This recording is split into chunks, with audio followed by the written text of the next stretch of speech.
How's it going, guys? My name is Matt. I'm the one that's usually behind the camera in all these videos, doing all the editing and filming. But since we're in isolation, can't go camping or four-wheel driving, I thought I would do a walk-around video of my 2015 BT-50. So some general information: it is an XT, so the base model. It's a 3.2 litre 5-cylinder turbo diesel paired with a 6-speed automatic transmission. It's four-wheel drive, obviously. So it has leaf rear suspension, coilover independent front suspension, and a factory rear locker. So I've built the car for camping, four-wheel driving, touring, that sort of stuff. Longest trip I've done was 30 days up to Cape York in it. Also went to Uluru for like 2 weeks. And yeah, it's a really practical setup, works well for the weekend trips, daily driver, as well as longer trips away. So starting with the part I guess everyone's most interested is usually suspension and wheels and tyres. So it's running Fox 2.0 suspension all round. So that's the adjustable coilovers in the front, that's height adjustable, not dampening or anything. And then 2.0 shocks in the rear with Tough Dog 300 kilo leaf springs.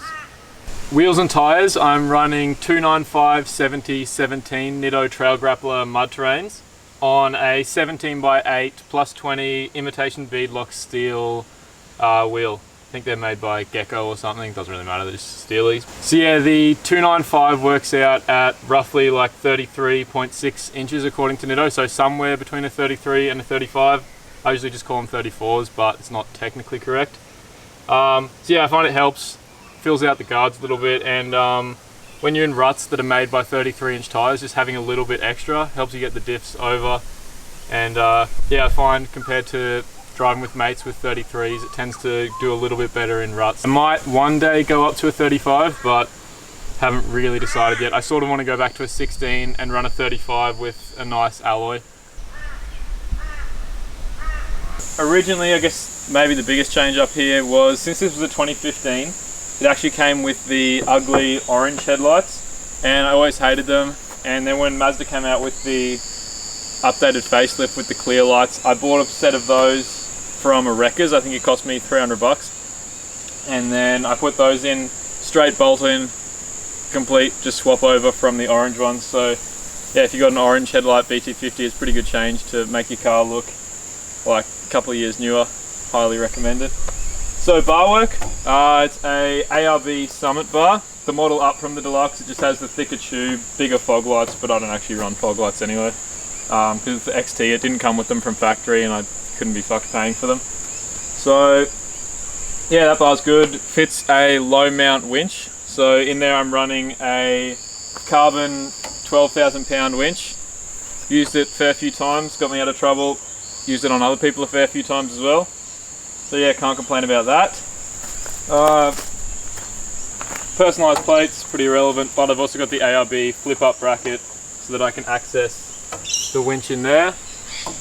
Spotlights, shitty BCF XTMs. I guess they do the job. They're basically like eBay, Kings, all that equivalent, are pretty much the same product, just shipped out of China. I just took the label off them, and yeah, the LED spotlights, they're better than just the headlights, nothing crazy though. Then aerials, a GME 2.1 DSi, short little bugger. We all call it the chode, bit of a joke going. Yeah, works well, good in short range, hilly country, sort of full driving that we do around Brisbane. So yeah, that's pretty much it for the front end, I guess. Oh yeah, this headlight's full of water. Ignore that, does that when it rains, I need to get onto that. So continuing with bar work, underneath I have Bushskins bash plates. They're just 3mm steel. Then on the side here we got rock sliders made by Dominator 4x4. That's not Super Center, it's an actual fab company called Dominator in Brisbane. Yeah, they're good, haven't bent them. Not much else to say about that. They sort of work as a step. But yeah, protect my sills and scratch the shit out of the bottom, but haven't touched the car yet, so I guess that's all you can really ask from a slider. I guess the big one for any tourer, overlander sort of build is the tray and canopy setup if it's a ute. So starting off with, there is a 2100mm, so 2.1 meter Duratray steel tray. It's hot dip galvanized and painted white. Tray's 5 years old now, so it is showing its age a little bit. Lots of paint spots missing, a couple of rust spots showing up, but still held together pretty well considering how old it is and the places it's been. Speaking of the canopy, it's a 1200mm long lift-off alloy canopy made by MY Toolbox on the north side of Brisbane. It's roughly 1800mm wide and 850 high. Externally, I've got an Australia gas bottle holder with just a swap and go gas bottle on the back. Can't remember who made that, but jerry can holder with a 20 litre water jerry can there. I don't usually carry extra fuel. I've got an 80 litre tank and gets pretty good fuel economy, so yeah, usually just run water.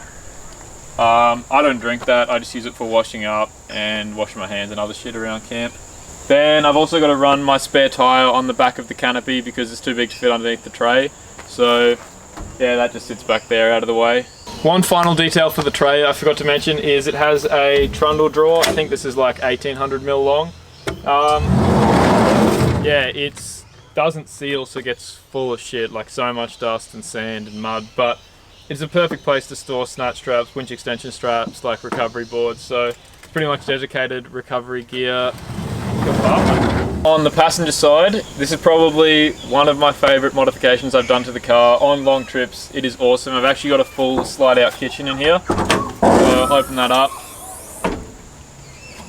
It's a bit of a mess, I'll just clean this up for a second. Alright, so yeah, this is my kitchen when I'm away on the road. It's so awesome. I can literally set it up in like 20 seconds and I can be cooking, which sure as hell beats every single night or day for lunch, getting out a table and setting up a cooker and gas bottle or what have you. So what I've done basically is built it with Lacey, the bloke with the GQ. He's a chippy, so he helped with all the woodwork for it. So we've got a sort of surround here that goes over a slide out stove. I'll get onto that later. But then up top I've just got some plastic drawers, which this works as my pantry and where I store all my cooking equipment. And yeah, I've actually I got 2 and 2 stacked there, and then I've left a space on this side so that I can stuff longer items through, like gazebos and stuff from the other side, so I'll show you that then. But yeah, best part of it is Coleman Hyperflame slides out on a set of locking slides, and yeah, clean your car before you do a walk around. So yeah, this slides out and then it locks in, so it's not going anywhere. And that is the stove bolted to the kitchen bench sort of thing, so it doesn't go anywhere. And then in here, in the space under the slide, I store a gas hose. So I just get the gas hose out, hook it up to the stove, hook it up to the gas bottle on the back, and yeah, as I said, within like 30 seconds I'm cooking. And then also in the space underneath, I left it big enough, we measured it out so that I could fit a fry pan, chopping boards, knives, all that stuff. And then little camping hack I have is toolbox from Bunnings full of all of my cutlery, salt and pepper, pegs, all that sort of stuff. Just push the slides in, that's away, and done, ready to go forward driving. Onto the driver's side, storage side of the canopy. This is where I put all my tools, clothes, food, everything on a long trip.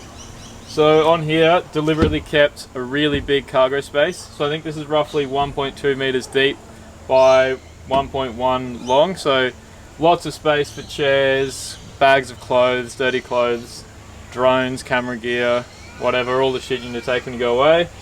Then got 2 drawers here. These are both super long, both 1.2 meters. And the reason I didn't go with an off-the-shelf drawer system is I was all about saving weight in the canopy, because being IFS and not having a lot of flex, it loves to lift wheels, and the more weight you put at the back, particularly towards behind the axle, the more tendency there is for it to pick front wheels up going up hills.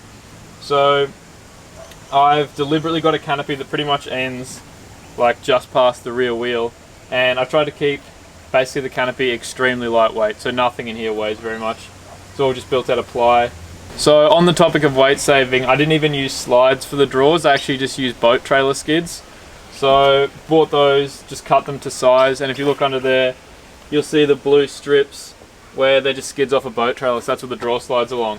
So on this side, I keep all my tools, recovery gear, camping sort of shit like pegs, toilet paper, that sort of stuff. And then on this side over here is where I keep all my food, clothes and camera gear on a long trip. In here I've built sort of a like 12 volt control panel to run all the Canopy lights, charging for the solar and that sort of stuff. So it's actually a first aid box from Bunnings. Lots of people are doing this these days. And then, yeah, inside there's a fuse block. So I've got power running from my second battery in the cab, which I'll show you in a second, into the fuse block, and then everything runs off that. So I've got LED strip lights on this side all through the canopy and in the kitchen on the other side, which run on the dimmer switches here. Then up here I got two 12 volt ports as well as two USB chargers there for phones and camera gear. Over here I've got my solar controller. So this is an MPPT controller with 75 volt input, which means I can run a house solar panel. So what I've actually got is I've got a 190 watt house panel on the roof, which I bought off Facebook Marketplace actually for 40 bucks. And yeah, it's awesome. This pairs to an app as well on your phone, so you can track how much current you're putting into the battery, like how much power you put in throughout the entire day, and see. So in peak sun in summer, I'll get nearly like 14 amps going to the battery off that panel. Following my 12 volt system into the cab, I actually run my second battery just on the floor behind the driver's seat. And a lot of people probably think this is weird with older four-wheel drives, but with the new BT-50 you literally can't fit a second battery under the bonnet. So you either have to go in the canopy or in the cab. And the reason I've got it in here is so, because the canopy is a lift-off canopy, I can take it off, and I still want to be able to have a second battery to run my fridge, which is also on the back seat. So I can pretty much go away without the canopy and just put my swag and space cases on the back.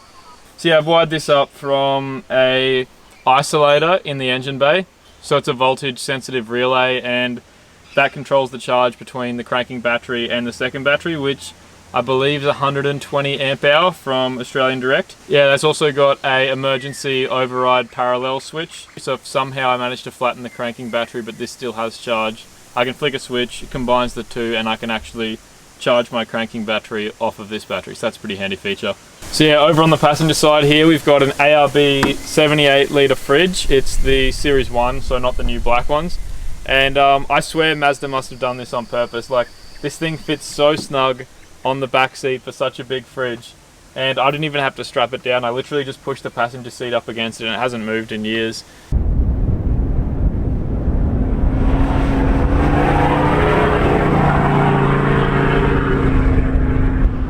Here we are under the bonnet. We have the mighty 3.2 litre turbo diesel 5-cylinder. It's pretty much all factory under here. I haven't really changed much. Still running a stock tune. I would like to tune it one day, but hasn't really been a top priority. I've more been setting the car up for camping. So things that aren't factory in here, we've got, starting off with the voltage sensitive relay, as I was saying there, just mounted. I mounted on top of the fuse box. I've got a Diesel Care secondary fuel filter. So this comes after the first fuel filter, and it's much finer. So yeah, the only real performance modification to speak of is I have a 3-inch turbo back exhaust. It's mild steel made by Playtime Auto Parts. It's got a high flow cat, and then it's just a straight pipe that dumps before the rear diff. I'll throw a clip of it in now, and if you want to hear more, I'll throw some full drive clips at the end of the video.